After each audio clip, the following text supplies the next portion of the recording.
Wala ba dyan na yung fire station sa atin? Paano to? Sunog na. Hi guys! Welcome back to my channel. My name is Angelica and I'm USRN here in Texas. So may guest tayo ngayon. Wow. Welcome to my vlog. Homeowner. First time homeowner buyer in Texas. Hi. Ito yung trip namin ngayon kasi malamig ngayon. Bonfire. First time mag-winter sa Texas. Camping fields. And of course, coming from Indiana. Indiana.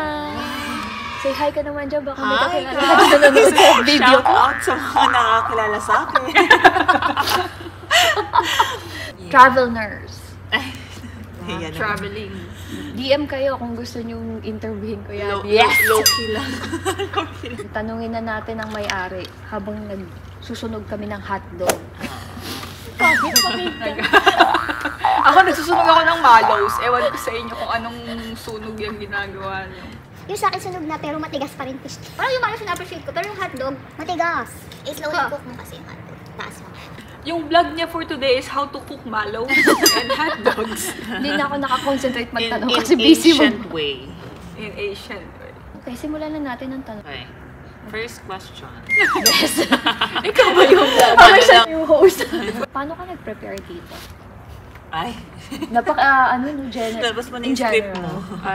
Ano ba? Paano mo, ito na lang, paano mo na pag-decide na kukuha ka na ng bahay? Kasi, I compared the rent fee monthly compared to, monthly mortgage. So, it's like, yung difference is like 800 or something. Pag may magre-rent, gano'n. Opo, nagre-rent ako sa kanya. Yeah. Ganun ang gawin nyo para may income. So, Hindi siya, para may passive kahati income. ka sa mortgage, at the same time may kasama ka. Oo. Sa mga single, Sa mga no? single. Paano yun yung budget? Parang kinonsider mo talaga muna? Yeah, Nag-ikot? kailangan mong huwag pa bigla-bigla kasi yung first tinignan natin, hindi pala maganda yung compare dito. Sa Missouri. Tumingin kami sa Missouri, maganda naman din Maganda yun. naman siya, pero Builder. yung builder, hindi ko na sasabihin yung builder kasi baka maano tayo. So ano yung tips mo sa kanila? Ano yung mga dapat i-consider nila bago bumili? Yung location, dapat malapit siya. Work mo, syempre. Yung safety ng place, dapat okay. Yung mga people na neighborhood din is dapat na-search mo. Yung builder, yun yung pinaka-importante is reliable ba ang builder? Yung ginugol mo? Yeah, ginugol ko siya, tapos I compare different kinds of builder and yung quality ng home nila. Pero di ko na sasabihin yung builder kasi di naman nila ako binayaran. Yeah, wag, no? Unless may mag-sponsor, no? Yeah. Sa shout bahay out. ulit. Kung gusto nyo mag-sponsor sa mga vlog ko, message na naman. Simulan na natin ang So yun, DM me. please follow and subscribe. DM is the key. Charot. Ano yung mga pinaghandaan mo financially? Kapag sinabi ng builder, ito lang babayaran mo, actually there's more. Pero halos mga 2,000 ang difference kasi dagdag. Paano ba yun? Nag-down payment ka? Nag-down payment ako, mga 5K siguro. Ano ba yung dito sa Texas? Parang at least 5K? Depende sa kung FHA loan ka Ano yung or FHA? conventional. FHA, yun yung mga wala kang sapat na budget, pwede kang mag-FHA. Kasi mas malaki yung ibibigay na discount ng builder. Almost 20,000 din. Conventional kasi, dapat kang i-meet na quota. Pero depends kung anong budget mo. Kailan ka nagbigay ng down payment? Immediately? Right away, para para makuha mo yung bahay. It's To secure? to secure lang, 5,000 mga ganyan. Madali naman kausap yung mga builders. Parang pinakonsider din yung mga points mo. Kailangan mong i-make sure na okay ang credit score mo bago ka bumili ng bahay. Ano ba yung specific credit score na kailangan? Actually, kahit 680 okay na eh. Mga 680 above, sabi nila. Yung pagbayad mo ba? Credit card, cheque? Yung 5,000, they needed a credit card. Okay. Para lang yun to secure yung slot, di ba? And non-refundable yun, by the way. Pag nagbago isip mo at Wala na, ayaw mo tuloy na, bye-bye na yun. Kaya pinursu ko na to kahit ano. Kasi no choice na. Kasi saya. After na yung down payment. Na binigay ng builder sa akin, halos mga 18,000. Minus na yun sa closing cost and down payment. Ano mga requirements hiningi sa'yo? Salary mo, Oh. yung payslip mo is okay in the last 3 months. Credit score, bank account mo dapat is tama or sobra dun sa amount ng Down payment? down payment. Pag below, kailangan mag-letter or mag-reason out bakit ganon. Letter? So, chine-check talaga nila? Check nila. Kaya wag kang maglo-loan while on the process ng pagbili ng bahay. Kasi makikita nila yan and it's questionable. Mga ilang months to bago nagawa, natapos, Ito kasi ongoing na nung binili inano ko. Oo, siguro mga 1 month na nakalipas. 5 months, okay na yung bahay. Sa 5 months na yun, magbibigay ka na ng down payment muna? Before, oo. Bibigay ka na nun bago, Bukod sa 5,000 na secure. Oo, except 5,000. Pero ima-minus yun dun sa total. Okay. Tapos kailan ka nag-start ng monthly payment dito? They'll give you at least 2 months bago ka magbayad. After mo, move-in truck, nagbayad kami ng 400, no? 400 per 2 Kasi 2 hours and a half sana yun, diba? hours, may nag-ano na din. Per may hour siya? Oo. Pero may ano na siya, may dalawa siyang taga-buhat. Highly Kasama recommended na. dyan, guys. Ang galing nila. Expert. Mabilis. Imagine, 3rd floor parehas yung apartment namin. Hirap. Para lang, na ganun lang yung magamit. Small business ba yun sila? Ano ba yun? Sige, anong name? Ito. Sila ang pinaka-cheapest.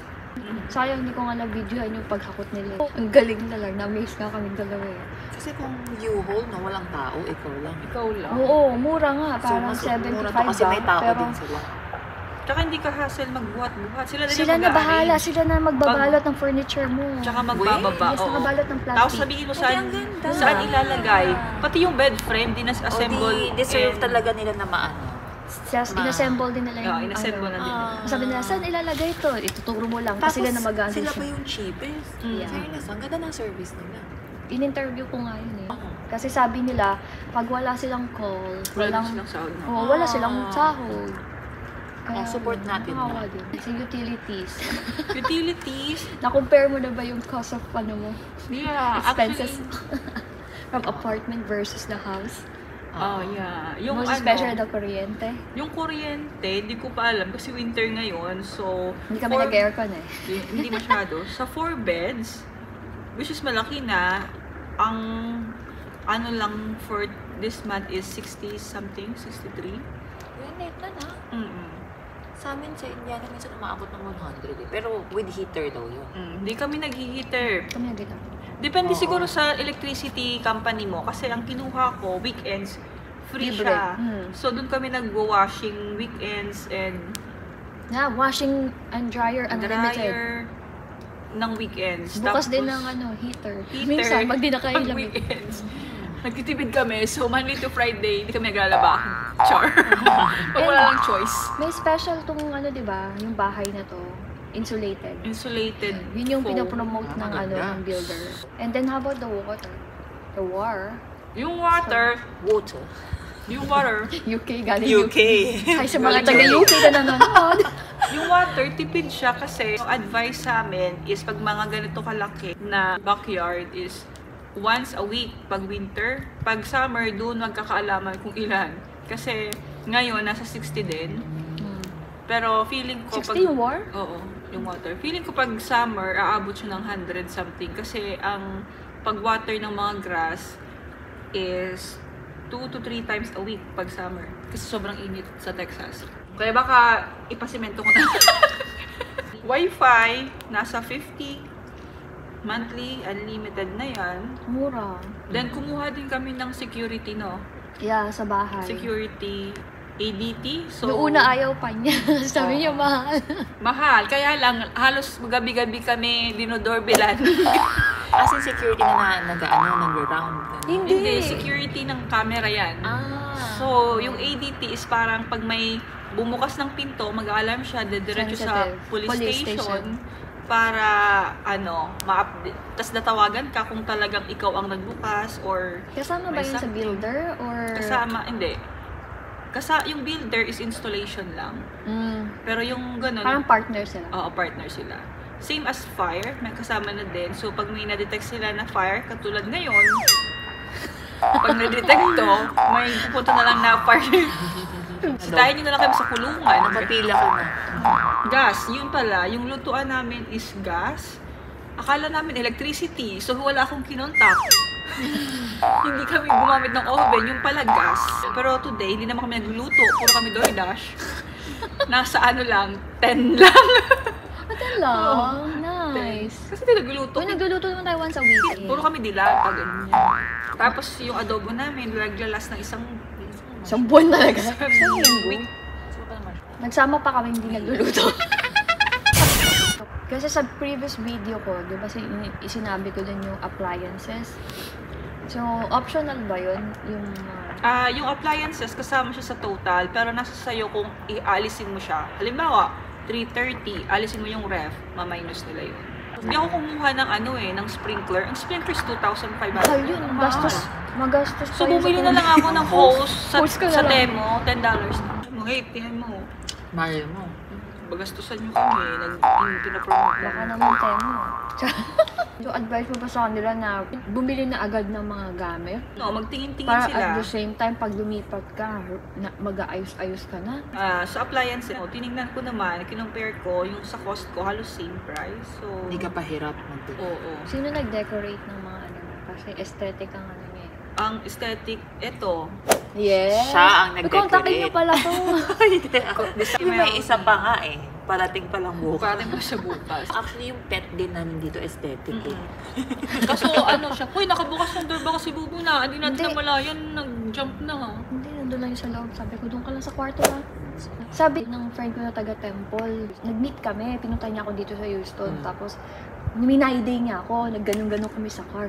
Nung mag-message yung friend niya, sabi niya, "Hoy, yun yung vlogger, di ba, na may pusa?" May pusa. Ito rin sa akin ng friend ko, "Uy, sikat ka daw." Yung friend ko nga, nagulat din ako, may message ako eh. Oh, mer. Basta Isa wala siya sa mga nag-message. Sa YouTube ka na Wala sa akin pala. nag-message na may nakakita sa akin. I-shout out natin si Paula. Pag napanood niya ulit to. Shout sige. out. Paula. I-shoutout mo na, i-edit Hi, mo. Paula. Sa UK. Thank you sa panonood. Wala naman siya, yes. Ini-invite ka na dito sa Texas.